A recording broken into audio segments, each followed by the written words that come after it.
जय हिंद दोस्तों, मेरे चैनल डिफेंस डिस्कशन में आप सभी का स्वागत है। आई होप आप सभी ठीक होंगे। मेरे पीछे का बैकग्राउंड, मेरे कपड़े देखकर आई नो आप समझ गए होंगे कि मैं कहीं बाहर हूँ। बिल्कुल मैं कहीं बाहर हूँ। इस कारण जो है शाम 7 बजे का जो प्रोग्राम है मैं नहीं दे पा रहा हूँ, इसके लिए माफ़ी। लेकिन फिर भी कोशिश कर रहा हूँ कि कुछ अगर बड़ी खबर है तो बड़ी खबर मैं आप तक पहुँचाऊँ। अक्सर हम देखते हैं कि अगर कोई नायब सूबेदार बनने वाला होता है या कोई हवलदार जो नायब सूबेदार बनने वाला होता है, उसी वक्त उसको सीओ जो है उसकी एसीआर में उसको रगड़ देते हैं और फिर वो अपना प्रमोशन नहीं ले पाते। लेकिन एक ऐसा ही मामला दिल्ली हाई कोर्ट में पहुंचा है जहां पर कमांडिंग ऑफिसर को भी फटकार लगी है। ये बड़ा दिलचस्प मामला है। क्या पूरा मामला है समझ लीजिए कि एक नायब सूबेदार जो सूबेदार बनने वाले थे, सीओ साहब ने कहा कि आपको फायरिंग टेस्ट देना होगा और फायरिंग टेस्ट में सीओ का दावा है कि नायब सूबेदार जो थे वो फेल हो गए। वो फायरिंग टेस्ट को क्लियर नहीं कर पाए। उनको दूसरा मौका भी दिया गया, वो क्लियर नहीं कर पाए। इस कारण जो है वो अब सूबेदार नहीं बन सकते हैं। लेकिन पूरे मामले को लेकर नायब सूबेदार जो हैं वो दिल्ली हाई कोर्ट पहुंच गए। उनका कहना है कि जिस तारीख को टेस्ट लिया गया या जिस तारीख को बताया जा रहा है कि टेस्ट लिया गया, उस तारीख को मैं यूनिट में था ही नहीं, मैं तो छुट्टी पर था। अब कोर्ट यहां पर फंस गया है। यूनिट और कमांडिंग ऑफिसर कह रहे हैं कि नायब सूबेदार फायरिंग रेंज में थे और वो फायरिंग कर रहे थे और 2 बार उनको मौका दिया गया, दोनों बार वो फेल हो गए। भाई नायब सूबेदार जिन्होंने टेस्ट दिया वो कह रहे हैं कि जो तारीख बताई जा रही है टेस्ट की, उस दिन मैं घर में था और अपने घर के काम कर रहा था। मैं अपने बैंकों में भी गया तो बैंक की स्टेटमेंट्स भी आप देख सकते हैं। तो ये पूरा मामला क्या है देख लेते हैं डिटेल से।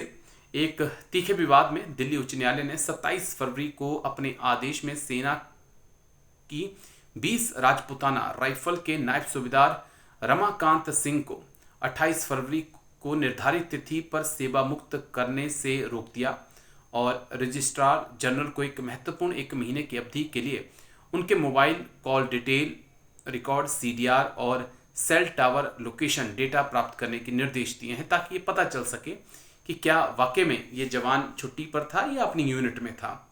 यह अंतरिम आदेश याचिकाकर्ता नायब सूबेदार रमाकांत सिंह के उस बयान के बाद आया है जिसमें उन्होंने जम्मू कश्मीर के नौगांव स्थित यूनिट में अनिवार्य फायरिंग टेस्ट के लिए उपस्थित होने से स्पष्ट इनकार कर दिया था।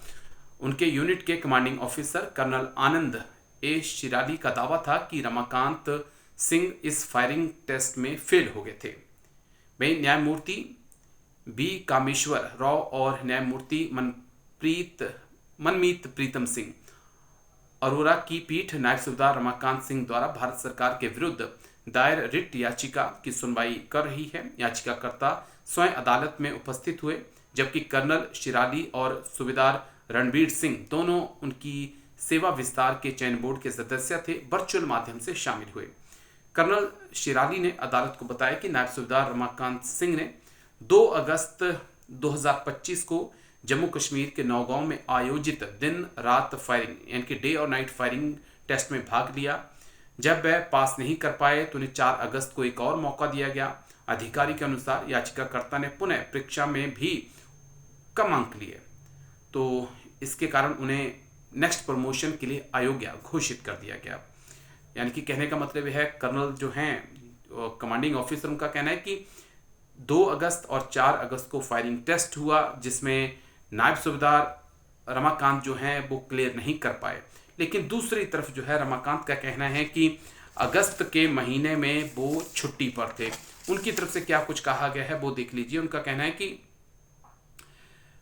31 मई 2025 से 11 जुलाई 2025 तक बरेली में लीडर मैनेजमेंट ट्रेनिंग में वो पार्टिसिपेट कर रहे थे। इसके तुरंत बाद 13 जुलाई 2025 से 11 अगस्त 2025 तक वो छुट्टी पर चले गए और गाजीपुर स्थित अपने गृहनगर में थे। उन्होंने दावा किया कि इस दौरान उन्होंने जम्मू कश्मीर के नौगांव स्थित अपनी यूनिट का भी कोई दौरा नहीं किया। अपने दावे को पुष्ट करने के लिए याचिकाकर्ता ने छुट्टी की अवधि के दौरान गाजीपुर के एक बैंक में नकद जमा और केवाईसी अपडेट कराने के लिए कई बार जाने का हवाला दिया।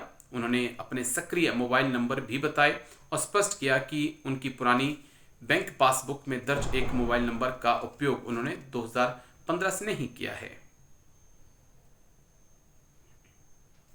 तो ये बड़ा इंटरेस्टिंग सा मामला हो चुका है। अब 19 मार्च को अगली सुनवाई होनी है। फिलहाल तो सूबेदार नायब सूबेदार रमाकांत सर की जो है कह दिया गया है कि वो भी सर्विस में बने रहेंगे, छोड़कर अभी उन्हें निकाला नहीं जाएगा। तो ये बड़ा इंटरेस्टिंग मामला है। ऐसे कई मामले पहले भी हम देख चुके हैं जहां पर किसी का प्रमोशन होना होता है और कमांडिंग ऑफिसर एसीआर में रगड़ने का बहाना ढूंढते हैं अगर जिसे वो पसंद नहीं करते हैं।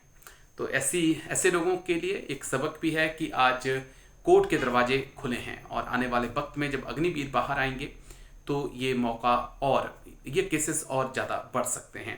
इसी बीच असम राइफल को लेकर माफ़ी मैं चाहता हूँ, कोई बड़ी खबर मेरे पास नहीं है क्योंकि मैं रिसर्च नहीं कर पा रहा हूँ, थोड़ा मैं बाहर हूँ। तो असम राइफल के भाइयों से माफ़ी, अग्निवीर भाइयों से भी माफ़ी।